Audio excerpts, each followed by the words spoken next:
I think this is your best performance thus far. You know, especially the scenes when you're absolutely alone, when these boys are not in the room. You know, when you're breaking down or when you're with yourself and the camera.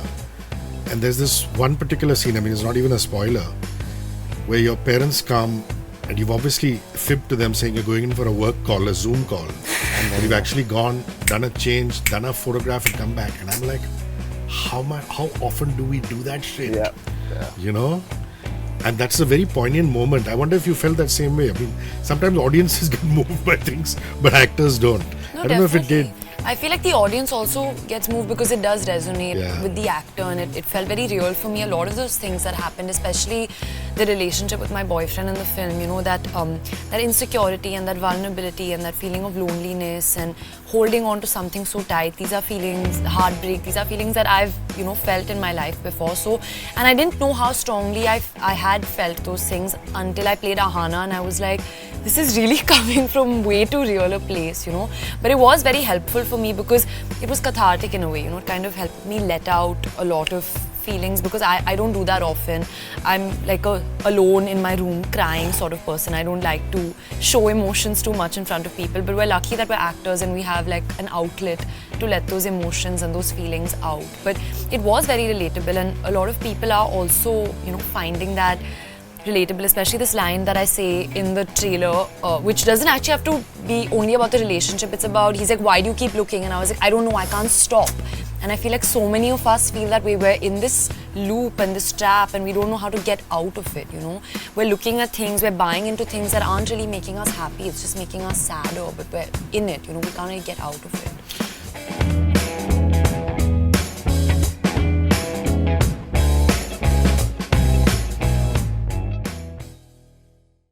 Hey, it's me, Hrishikesh, Kannan, popularly known as Hrishi K. Subscribe to my YouTube channel and hit the bell icon now to get the latest videos and get taken into a world of entertainment, culture, sport, business and current affairs.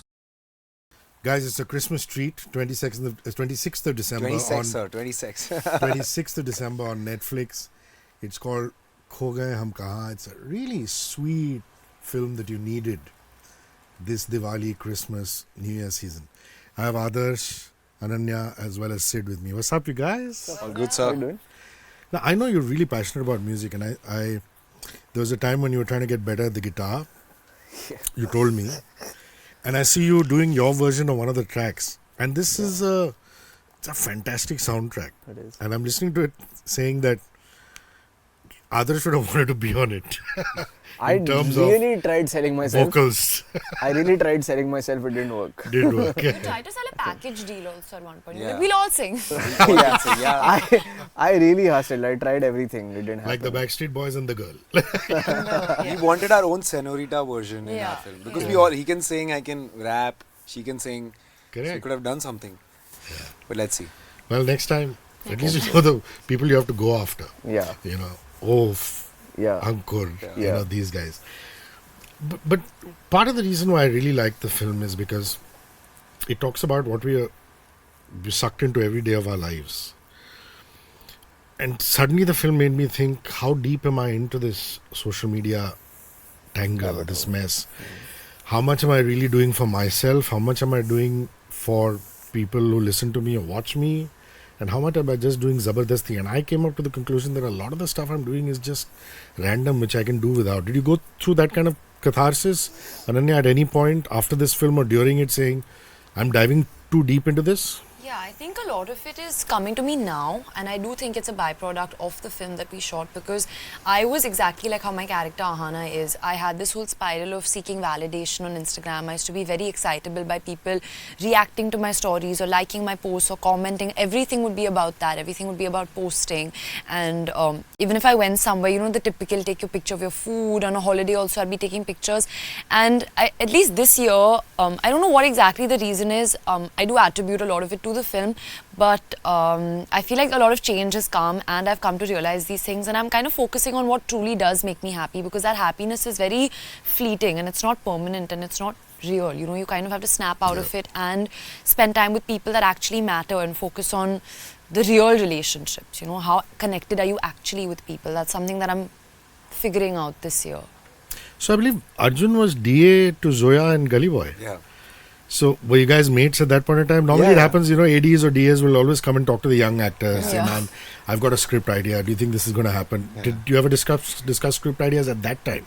He was the one who actually, when I got selected for the film, he was the first guy who came in and, so Zoya did like a workshop. So he was the guy who actually was giving me cues and all. And that's why, and it was his also like first film with Zoya, and so was mine. So we kind of bonded there, and then we became friends through the, the shoot of Gully Boy. And by the end of that film, we were doing like promotions, and there were a few musical, concerts, and that's when the idea popped up, because we realized that people are not, living the moment. They are all just caring about recording, that, oh, I'm seeing this, I'm here.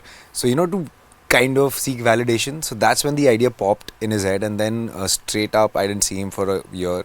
We got busy in our things, and he called me and he sent me the script, and I was like, wow, let's do this. What also I like a lot, Adarsh as well as Sid, your characters, is the father-son relationship there. Yeah. Yours is totally different. Yeah. But yours is a very, I want to be rich and famous, but my dad is also middle class. Yeah. And then things happen, and obviously perceptions change and this and that. And I think that was a really interesting household to be a part of, also because those two actors, Moria, man. I mean, I've seen them on stage at Prithvi, and some of the stuff they put out is just amazing. They used to work with Makarand sir. Yeah, they used to work in Max Plays. Yeah. And those scenes must have been like amazing for you to do as an actor. It actually felt very personal, sir, to be honest. I feel like when I moved to Bombay, there was a lot of cultural chaos for me that happened in my mind, and I took a lot of pressure very early on in life to be accepted and to feel the same and to wear the same clothes and to dress up the same way my peers were dressing up in school, whereas I came from a more modest background than most of my peers in school, and a lot of how Neil behaves with his father was actually how I would be at my house. Because I would constantly be like, oh, I don't have those shoes that this dude's wearing, those Nike kicks or whatever, So I feel like a lot of that is very personal. Like even things like when Neil talks to his father disrespectfully about, wanting to go by train. And whereas like it's a personal choice, Maybe my parents did really want to go by train. Or maybe not, but it's their choice. But then I had a problem with their decision, which doesn't make sense. Because I was projecting my own insecurities on them. And I was doing that in life. And then when you grow up, you realize the most memorable journeys are train journeys. And you have to thank your parents for taking you on a train journey. Yeah, and because nobody seems to be taking trains anymore, man. Yeah. Everybody just takes flights. I feel like it's just very important for people to let people live and be the way they are, and like let them be happy in whatever they want to do. Like I can't be projecting my insecurities and what I want in life on my parents. It's really wrong. I think that with age and with life you sort of learn those things. Which is why they call it a coming of age film. Yeah. It's quite sweet. So I'm really surprised because I was trying to do a Google on Rohan Gurbakhshani. Turns out he's done more Hollywood projects than he has projects here. Has he? Yeah. His name is on a lot of credits on IMDb, man. Wow. Like little parts in soaps and this and that. Because he went to acting school abroad. Yeah. So you guys didn't discuss that when you were on set? He never mentioned. I knew he studied. He was at drama school. I know that because that did come up quite a bit. But no, he didn't tell us about He never spoke about his work outside. Yeah. But it's so interesting to throw an actor like that in the mix because he's relatively unknown. Yeah. With the three of you who have an established fan base, and those again, your relationship with him, that whole track has turned out really nice. And there are times when, to me, I think this is your best performance thus far. Especially the scenes when you're absolutely alone, when these boys are not in the room. When you're breaking down or when you're with yourself and the camera. And there's this one particular scene, it's not even a spoiler, where your parents come and you've obviously fibbed to them saying you're going in for a work call, a Zoom call. And then you've actually gone, done a change, done a photograph and come back. And I'm like, how often do we do that shit? Yeah. And that's a very poignant moment. I wonder if you felt that same way. Sometimes audiences get moved by things, but actors don't. No, I don't know if it did. I feel like the audience also gets moved because it does resonate Yeah. with the actor, and it felt very real for me. A lot of those things that happened, especially the relationship with my boyfriend in the film, you know, that that insecurity and that vulnerability and that feeling of loneliness and holding on to something so tight. These are feelings, heartbreak. These are feelings that I've, you know, felt in my life before. So, and I didn't know how strongly I had felt those things until I played Ahana, and I was like, this is really coming from way too real a place, you know. But it was very helpful for me because it was cathartic in a way, you know. It kind of helped me let out a lot of feelings because I don't do that often. I'm like a alone in my room crying sort of person. I don't like to show emotions too much in front of people, but we're lucky that we're actors and we have like an outlet to let those emotions and those feelings out. But it was very relatable, and a lot of people are also, you know, finding that relatable, especially this line that I say in the trailer, which doesn't actually have to be only about the relationship. It's about, he's like, why do you keep looking? And I was like, I don't know, I can't stop. And I feel like so many of us feel that way. We're in this loop and this trap and we don't know how to get out of it, you know. We're looking at things, we're buying into things that aren't really making us happy. It's just making us sadder, but we're in it, you know. We can't really get out of it. You know, Sid, I was having this, I can talk about it because it's Archie's, the same platform. I was having this conversation with Zoya about the Archies. And I said, you know, Archie Andrews, a lot of people look at him as a philanderer. You know, Betty's in love with him, Veronica's in love with him, he's playing the field. Reggie Mantle also is a bit of a cool... And she said something to me, she said, having multiple partners and being flirtatious and sleeping around is very 80s and 90s. I mean, in the modern era, the coolest guy in the class necessarily is not that guy. Yeah. You know what I mean? Cool. Yeah, monogamy is cool, like she said. Yeah. And it really resonated with me. So she said, I couldn't have possibly made my Archies and my Reggie like that. I actually made it a confusing situation. Ke boss, wo khud confused hai. Ke am I in love with her or that? Which leads me to your character. I mean, often we're judgmental about people who are Casanovas, and I don't want to give any spoilers away. Where I'm getting to is just this. We're judgmental about people who sleep around, who have multiple partners, who are obsessing on Tinder. But there could be a psychological reason why that is happening. I'd like you to comment on that.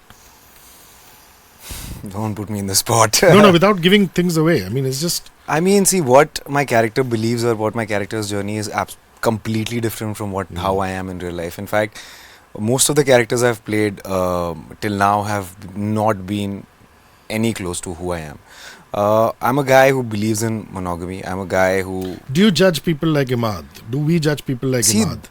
Or do you say, man, there's got to be something more? I mean, how can we pass judgment on people like Imad? No, the thing is, the journey, you know, through the lens of these characters, I've kind of developed empathy for them in a way where I understand where they're coming from. And that's my only learning, you know, May It Be Gehraiyaan, where it was infidelity. And again, in this film, there's a bit of that. So I understand, but I try to, I just leave it to when they say cut. That's all it is. I don't start believing in the ideology.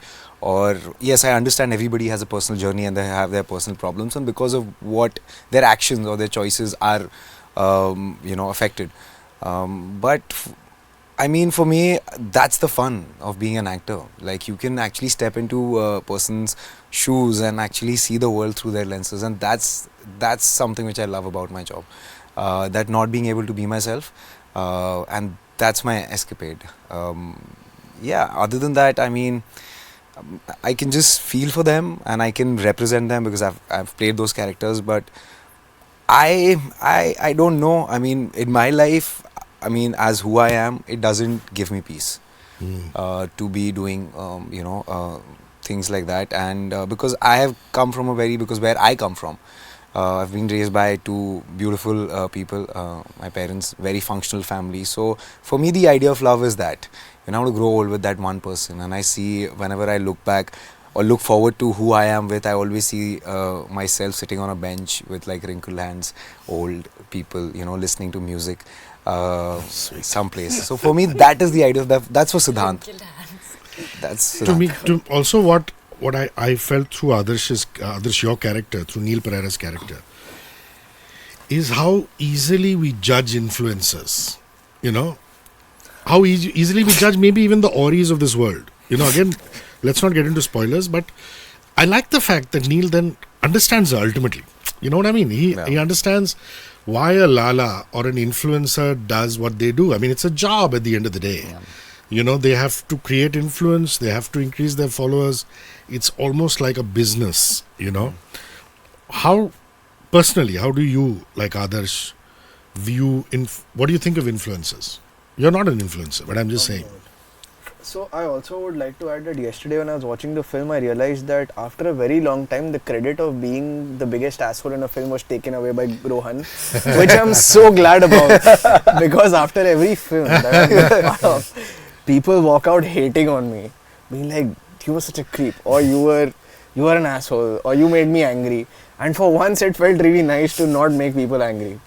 Coming to your question, I think the way I look at influencers is that it's something that I won't be able to do. It takes a lot of courage and a lot of stripping yourself down completely, and like showing who you truly are to the world. Or even if you are playing a character, it's still a lot of effort to build and maintain that character constantly.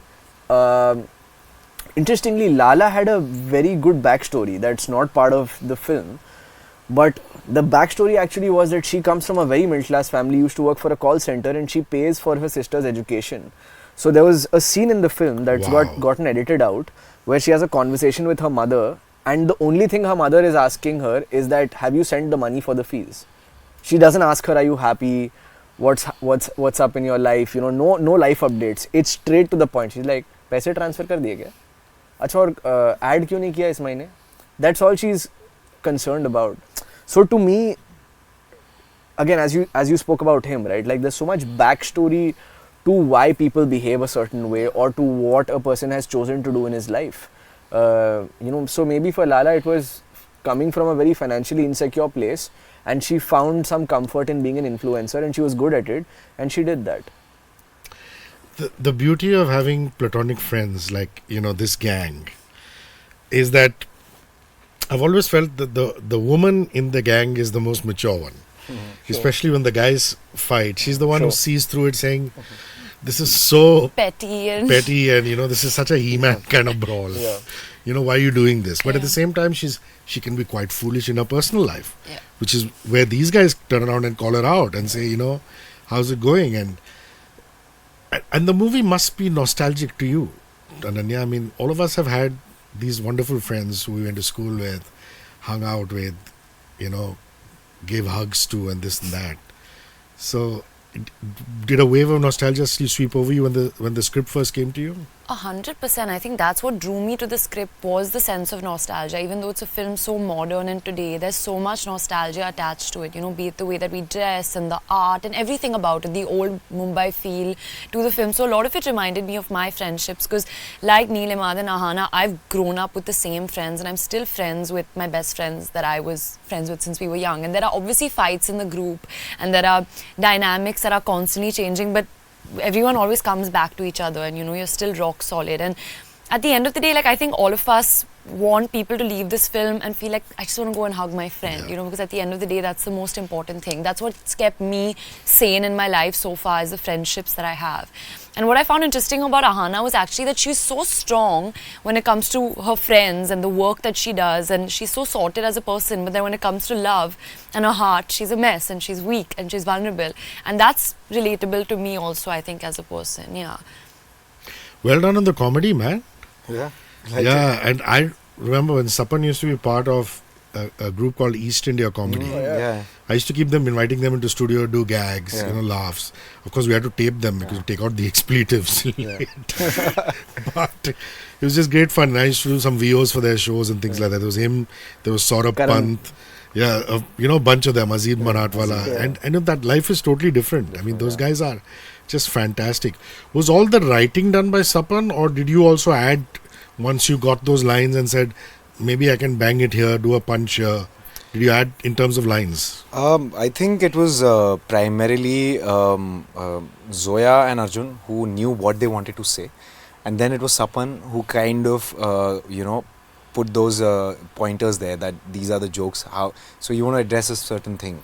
You know, the idea is to address it through this stand-up. And then Sapan came in and he wrote the jokes. And then I came in, and then you have to, what do you say, like apnana hota na usko to make it yours. Yeah. It's because this is not a biopic. I'm not kind of, so I had to reimagine myself that what if I was a stand-up comedian. So even if the line or the joke is landing there, how would I do it if I had to do it? So उसमें आगे पीछे एक दो कहा कि वो सारी चीज़ें, the way I would do it. That's all my contribution in that, and everything else is, I think, Sapan, Zoya and Arjun. My challenge was to kind of make it sound that it's actually this is what I do, and for that I had to like shadow him, you know, for like around three months, and then I did write my own set, but not for the film, just to practice it out, and we went to Habitat.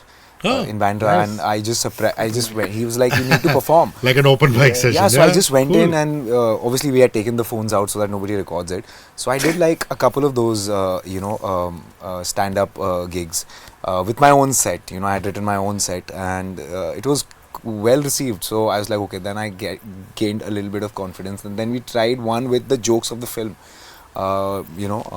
live. So yeah, that kind of gave me a lot of confidence, because I don't think it's an easy job. It's, I think, one of the most challenging characters because of the journey, also because of the skill.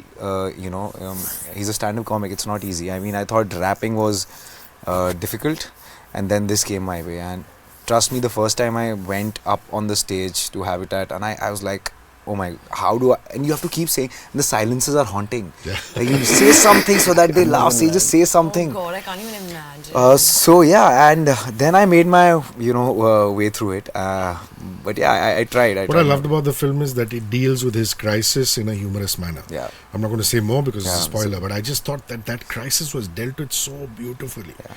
You know, it could have gone, other movies have gone there, and it's ended up being a crying, tense, overbearing kind of thing. It was just so breezily done. So well done, all the makers. That's Sapan. Kudos to Sapan.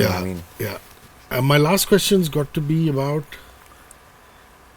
I remember speaking to Nasir Saab, Nasiruddin Shah, the great Nasiruddin Shah. He had built his body for a movie called Jalwa. Right. Dekho Dekho Ye Hai Jalwa. That's the famous song, the Archana Puran Singh and him. I mean, it's one of those kitschy, cheesy 80s films. He says he hated it. He said if there's one thing in his acting career he hated was going to the gym for 1 year. And he's really muscular. Go and watch that film. I'm sure it's on some OTT scene. So did you hate it? Did you start enjoying it? Did you go halfway? I don't know. Were you ever a gym rat before this? I know I've seen you do cartwheels and stuff in your home tree and in your backyard and things like that, but this is different, right? So I've always actually enjoyed being physically active. I've always been, I used to be an athlete in school, used to run, etc. But I have never taken gym as seriously as I had to for this. I feel like I just took it up as a challenge, more than anything else. I was just interested in transforming myself physically. So it became more about my ego and about that. Which I really enjoyed, but now I think it's messed with my head. It's made me a bit dysmorphic. He can't stop. This boy cannot stop. It's made me a bit dysmorphic because... I thought film over means you would have stopped. It's affected me unhealthily, actually. He can never see himself now. That happens. So it's affected me unhealthily in two ways, with my body and with the phone. Before Kho Gaye Hum Kahan, I didn't post as regularly as I've started while filming for it and post. I've started caring much more about my social media since, and it's the film that's changed this in me. And that's what happens, when you do a film, you don't know whether something, I mean, there's so much good that has come out, but these two things have also happened. I didn't download Tinder. Sure, but I feel like it's affected me mentally somewhere, because before that I never used to think about how whether my core is looking good and things like that. But then once I saw that my body could look a certain way and people started giving me that validation, they were like, dude, you're looking so good, man, your jaw. He's going down the Ahana route. People are talking about my jawline, etc. And I'm not I've never been in that place as an actor. But hearing all this, because I never had that, it suddenly made me feel so good that now I'm like, shit, I don't have that jawline anymore and I don't have those abs anymore. It's weird, man. I don't want to be in that trap, honestly. As long as vanity doesn't take over. That's no, all. I don't think vanity will take over. I just want to get out of that Lovely, lovely. Yeah. Guys, 26th of December on Netflix. It stars Ananya, it stars Sid, it stars Adarsh. It's a beautiful film called Kho Gaye Hum Kahan. Please go give it a lot of love. Thank you, guys. Thanks so you so much. much.